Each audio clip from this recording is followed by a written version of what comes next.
initiative bu am maanaam mbokk yi xalaat bu am solo boo xam ne bu yaatoo te ñu jàpp ko mën naa tax tumuranke jeex ci daara ji.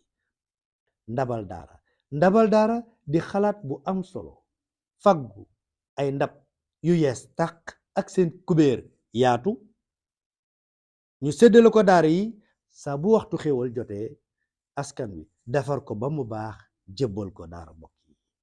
ndabul daara gi nii ay ndab yu mucc ayib ñu defar ko defarin wu mucc ayib waxtu xéwal yépp ñu jébbal ko daara yi alxuraan lii de xam nga ne mën naa dàq tumuranke ci daara mbokk yi.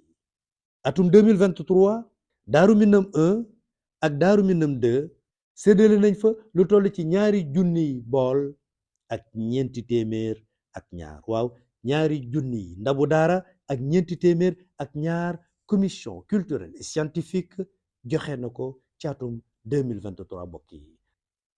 xam ngeen ni lii de bu yaatoo dongo bi du am benn yitte bu dul toog jàng ak xel mu dal mbokk yi. ndabul daara di lu am solo di lu war a yaatu. commission culturelle et scientifique bu Touba ca kanam bàyyi na xel